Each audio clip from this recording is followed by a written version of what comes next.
시편 2편을 보겠습니다.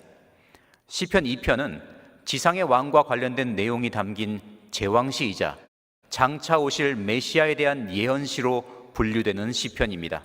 총 12개의 절로 이루어진 이 시편은 3개의 절씩 하나로 묶여진 총 4개의 연으로 구분할 수 있습니다. 1절에서 3절까지 함께 읽겠습니다. 어찌하여 열방이 분노하며 민족들이 허사를 경영하는고, 세상의 군왕들이 나서며 관원들이 서로 꾀하여 여호와와 그 기름받은 자를 대적하며 우리가 그 맨 것을 끊고 그 결박을 벗어버리자 하도다. 본문은 그 서두나 내용에 이 시편의 기록자가 누구인지 명시되어 있지 않습니다. 따라서 이 시편의 기자가 누구인지에 대한 여러 의견들이 있습니다. 내용과 문체 등을 통해서 추정되는 이 시편의 기자로는 솔로몬, 히스기야, 우시야, 이사야 등이 있습니다. 그러나 성경 자체의 증언에 따르면 본문의 기자는 다윗입니다. 사도행전 4장 25절에 기록되기를 또 주의 종 우리 조상 다윗의 입을 의탁하사 성령으로 말씀하시기를 어찌하여 열방이 분노하며 족속들이 허사를 경영하였는고, 세상의 군왕들이 나서며 관원들이 함께 모여 주와 그 그리스도를 대적하도다 하신 이로소이다 라고 하였기 때문입니다. 그러므로 본 시편은 1차적으로 하나님의 특별한 약속 아래 성립된 다윗의 왕권과 그 왕조의 통치에 대한 것입니다.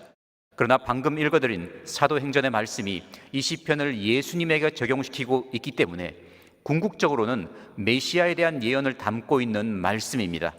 그렇게 이 시편이 제왕시이자 메시아 예언시라고 불리고 있는 것입니다. 어찌하여 라는 말로 시작되고 있는 1절에서 3절까지의 말씀은 세상의 권력을 가진 자들이 하나님을 대적하여 그 통치에서 벗어나려고 모의하는 모습을 그리고 있습니다. 어찌하여 라는 말은 그 형식은 질문이지만 그 내용상으로는 질문이 아니라 하나님의 통치에 반기를 드는 세상 사람들의 어리석음에 대한 놀라움과 함께 그들을 조소하는 의미를 가지고 있습니다. 열방과 민족들 그리고 세상의 군왕들과 관원들은 다윗 당시로서는 이스라엘을 둘러싼 암몬, 에돔, 모압 등의 이방 나라와 민족 그리고 그들의 왕들을 말합니다. 시대와 지역의 범위를 더 확장시켜보면 하늘에 닿는 성과 대를 쌓으려 했던 니므롯에서부터 시작하여 애굽의 바로, 바벨론의 느부갓네살, 시리아의 안티오쿠스 에피파네스 그리고 기독교를 박해했던 로마의 여러 황제들에 해당합니다. 그리고 이들은 현재에 이르기까지 하나님을 믿지 않는 모든 불신자들과 특히 그들을 정치적, 사상적으로 이끄는 사회 각계의 지도자들을 망라하는 말이라고 할 수 있습니다. 경영한다는 것은 낮은 목소리로 중얼거리면서 무엇인가를 깊이 생각하는 행동을 묘사하는 단어입니다.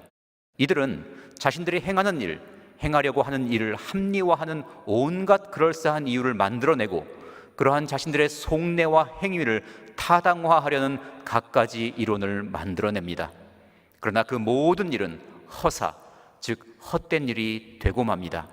그들이 경영하는 그 일이 여호와와 그 기름받은 자를 대적하는 일과 그 맨 것을 끊고 그 결박을 벗어버리려는 일이기 때문입니다.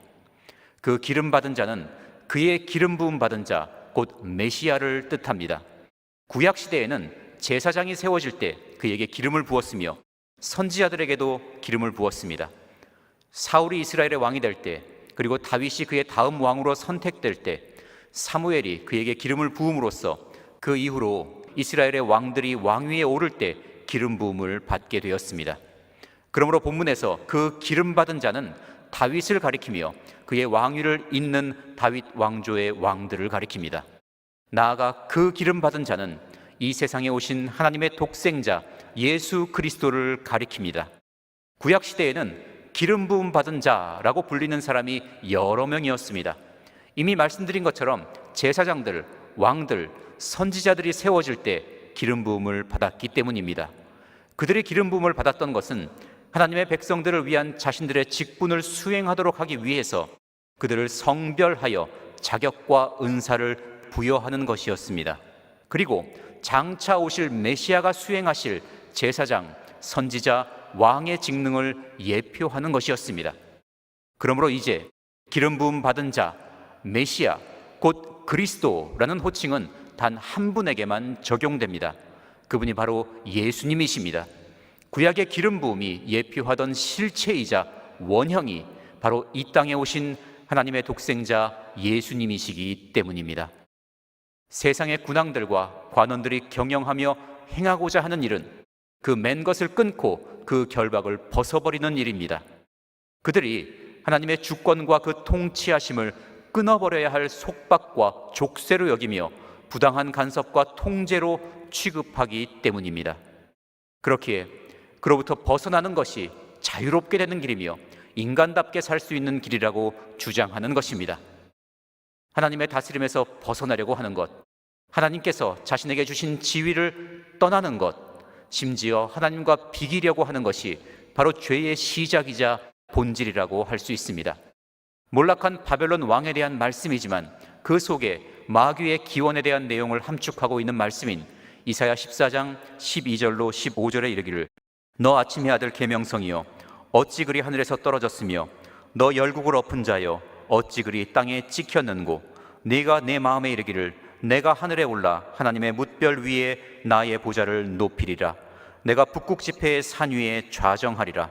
가장 높은 구름에 올라 지극히 높은 자와 비기리라 하도다. 그러나 이제 내가 음부 곧 구덩이의 맨 밑에 빠치우리로다 하였습니다. 그리고 이것이 아담과 하와가 선악을 알게 하는 나무의 실과를 따먹은 이유입니다. 또한 그 결과이기도 합니다.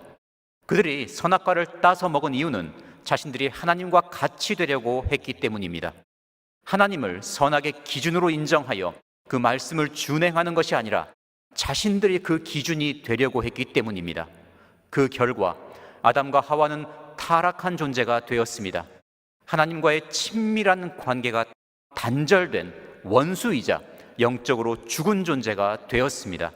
그리고 아담의 후손으로 태어난 모든 사람은 그와 동일한 죄성을 가지고 태어나게 되었습니다. 4절에서 6절까지 함께 읽겠습니다. 하늘에 계신 자가 웃으심이여 주께서 저희를 비웃으시리로다. 그때에 분을 바라며 진노하사 저희를 놀래어 이르시기를 내가 나의 왕을 내 거룩한 산 시온에 세웠다 하시리로다. 하늘에 계신 자는 하늘 보좌에 앉으신 자라는 뜻으로 2절에 기록된 세상의 군왕들과 대조되는 표현입니다. 세상의 군왕들과 관원들이 진지하게 고민하여 개발한 논리로서 자신들을 타당화하고 자신들이 하나님을 대적하는 것을 합리화해도 또 온 세상의 모든 사람들을 다 모아서 한 뜻으로 자신들은 하나님으로부터 자유하다고 선포하면서 하나님을 대적하여도 그들의 모든 행위는 하나님 앞에서 그저 비웃음거리일 뿐입니다. 하나님의 진노를 불러오는 행위일 뿐입니다. 하나님께서는 우리가 그 맨 것을 끊고 그 결박을 벗어버리자라는 그들의 악한 계획과 주장을 내가 나의 왕을 내 거룩한 산 시온에 세웠다라고 선포하심으로써 일거에 침묵시키십니다. 이 말씀 역시 1차적으로는 하나님께서 다윗을 이스라엘의 왕으로 세우신 것을 말하며 그와 맺으신 언약을 의미합니다. 선지자 나단이 하나님께 받아서 다윗에게 전한 말씀이 사무엘하 7장에 이렇게 기록되어 있습니다. 그러므로 이제 내 종 다윗에게 이처럼 말하라. 만군의 여호와께서 이처럼 말씀하시기를 내가 너를 목장 곧 양을 따르는 데서 취하여 내 백성 이스라엘의 주권자를 삼고 네가 어디를 가든지 내가 너와 함께 있어 내 모든 대적을 네 앞에서 멸하였은즉 세상에서 존귀한 자의 이름같이 내 이름을 존귀케 만들어 주리라. 내가 또 내 백성 이스라엘을 위하여 한 곳을 정하여 저희를 심고 저희로 자기 곳에 거하여 다시 옮기지 않게 하며 악한 유로 전과 같이 저희를 해하지 못하게 하여 전에 내가 사사를 명하여 내 백성 이스라엘을 다스리던 때와 같지 않게 하고 너를 모든 대적에게서 벗어나 평안케 하리라. 여호와가 또 내게 이르노니 여호와가 너를 위하여 집을 이루고 내 수환이 차서 내 조상들과 함께 잘 때에 내가 네 몸에서 날 자식을 내 뒤에 세워 그 나라를 견고케 하리라. 저는 내 이름을 위하여 집을 건축할 것이요 나는 그 나라 위를 영원히 견고케 하리라.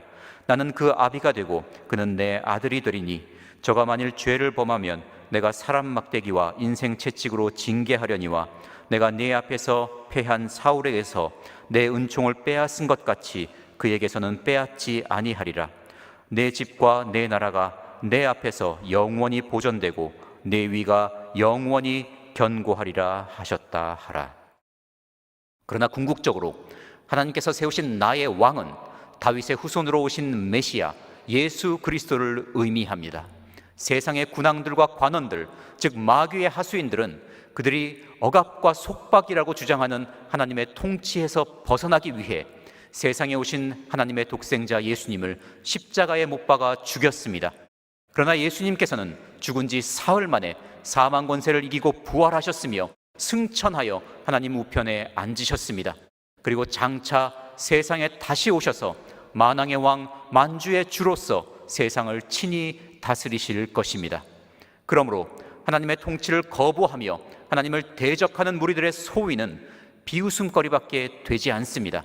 그들은 요한계시록 6장에 기록된 땅의 임금들과 왕족들과 장군들과 부자들과 강한 자들과 각 종과 자주자가 굴과 산바위 틈에 숨어 산과 바위에게 이르되 우리 위에 떨어져 보좌에 앉으신 이의 낯에서와 어린 양의 진노에서 우리를 가리우라.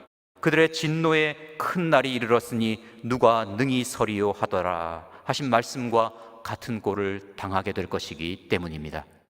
7절에서 9절까지 함께 읽겠습니다. 내가 영을 전하노라. 여호와께서 내게 이르시되 너는 내 아들이라. 오늘날 내가 너를 낳았도다. 내게 구하라. 내가 열방을 유업으로 주리니 네 소유가 땅끝까지 이르리로다. 네가 철장으로 저희를 깨뜨리며 질그릇같이 부수리라 하시도다. 7절에서 마지막 절인 12절까지의 말씀은 이제 하나님의 언약을 받은 다윗이 사람들을 향해 그리고 세상을 향해 그 언약을 선포하는 장면을 연상케 합니다. 영은 의정서를 뜻하는 말입니다. 그 내용은 하나님께서 다윗을 이스라엘의 합법적인 통치자로 세우셨으며 그의 후손들을 이스라엘의 왕으로 인정하시겠다는 것으로 앞서 읽어드린 사무엘하 7장 8절에서 16절의 말씀입니다. 그리고 이 말씀 또한 예수 그리스도에 대한 예언의 말씀입니다. 사도 바울은 비시디아 안디옥의 회당에서 예수님에 대해 전파할 때 바로 이 말씀을 인용하여 곧 하나님이 예수를 일으키사 우리 자녀들에게 이 약속을 이루게 하셨다 함이라. 시편 2째 편에 기록한 바와 같이 너는 내 아들이라 오늘 너를 낳았다 하셨고 라고 하였습니다.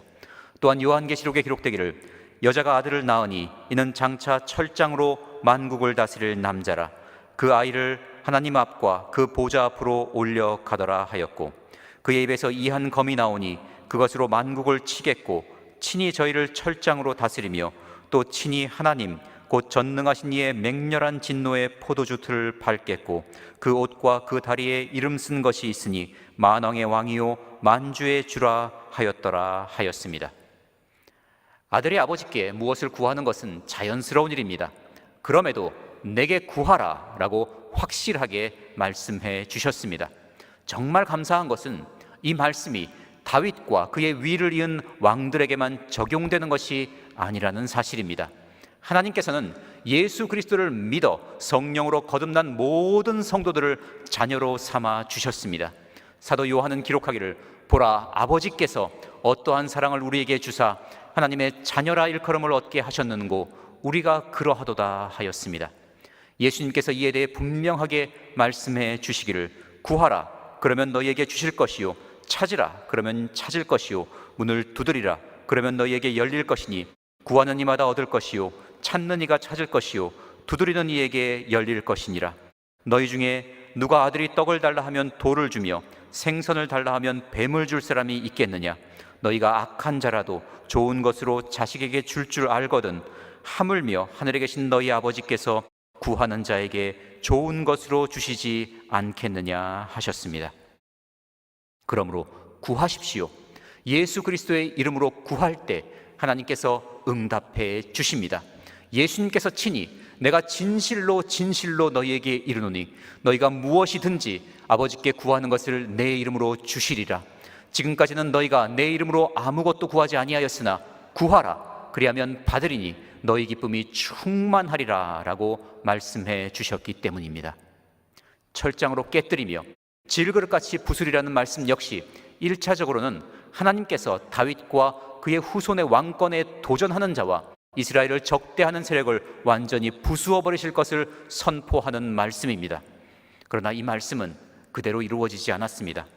이스라엘의 역대 많은 왕들이 다윗과 같이 행하지 않고 마치 이 말씀 속 심판의 대상이 되는 세상의 군왕들과 관원들처럼 행하였기 때문입니다. 이 말씀은 예수 그리스도로 인하여 온전히 성취될 것입니다. 장차 예수님께서 심판주로서 온 세상을 심판하실 때 그 심판은 철저하고 완전한 심판이 될 것입니다. 10절에서 12절까지 함께 읽겠습니다. 그런즉 군왕들아 너희는 지혜를 얻으며 세상의 관원들아 교훈을 받을지어다.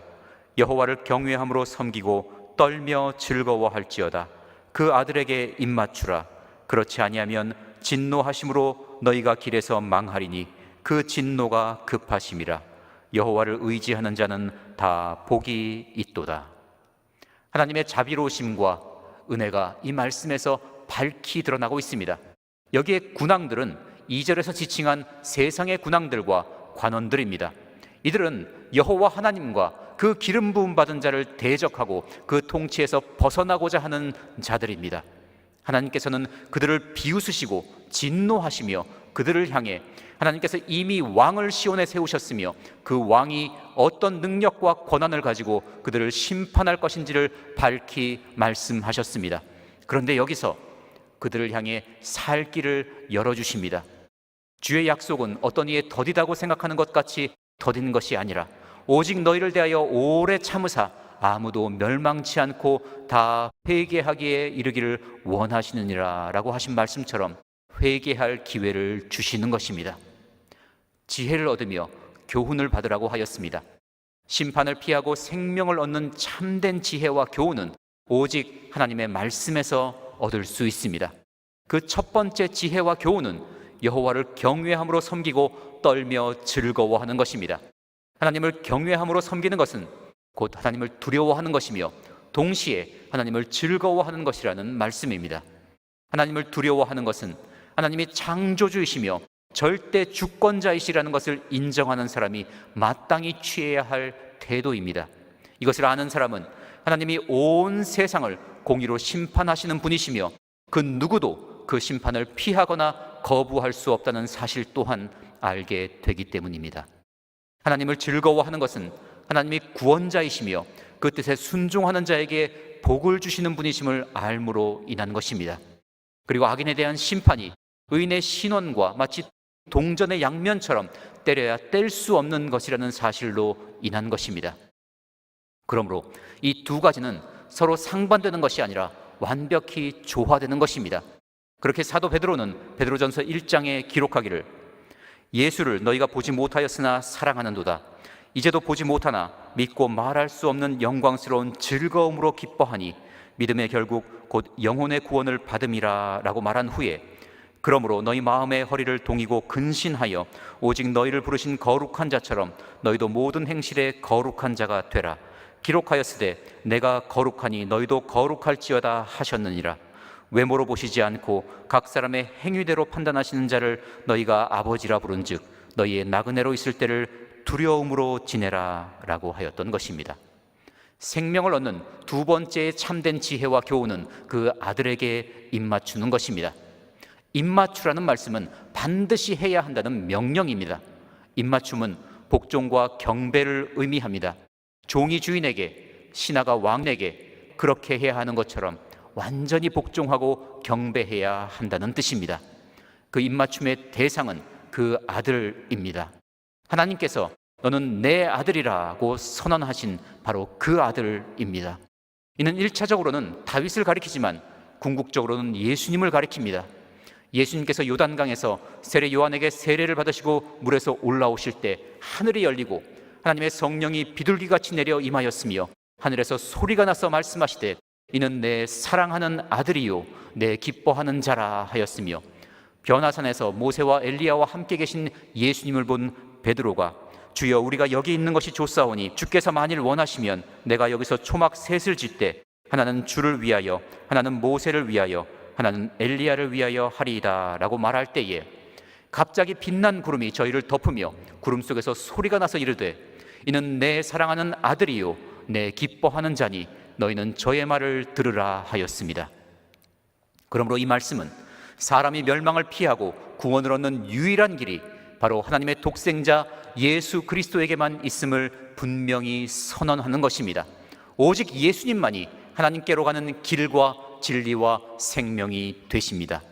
하나님을 대적하여 그 다스림에서 벗어나고자 하는 사람에게 구원 얻을 기회를 주시는 하나님의 은혜는 참으로 놀라운 은혜입니다.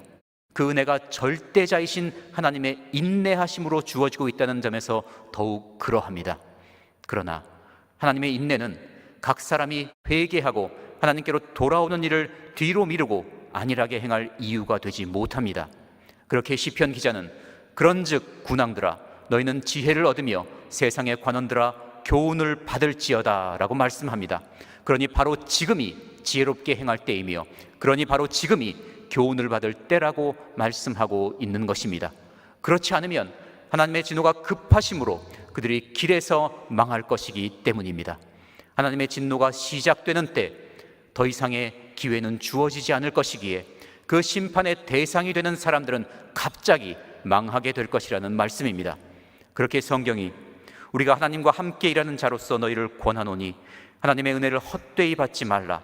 가라사대 내가 은혜 베풀 때에 너를 듣고 구원의 날에 너를 도왔다 하셨으니 보라 지금은 은혜 받을 만한 때요 보라 지금은 구원의 날이로다 라고 말씀하고 있는 것입니다. 그러나 여호와를 의지하는 자, 곧 하나님을 자신의 피난처로 삼은 사람은 복이 있습니다. 성도 여러분은 복이 있는 사람입니다. 우리는 그의 약속대로 의에 거하는 바 새 하늘과 새 땅을 바라보도다라는 말씀이 바로 성도 여러분들을 위해 기록된 말씀이기 때문입니다. 기도하겠습니다. 이 세상은 언제나 어디로 가는지 알지 못하면서도 분주히 행하는 사람들로 가득합니다.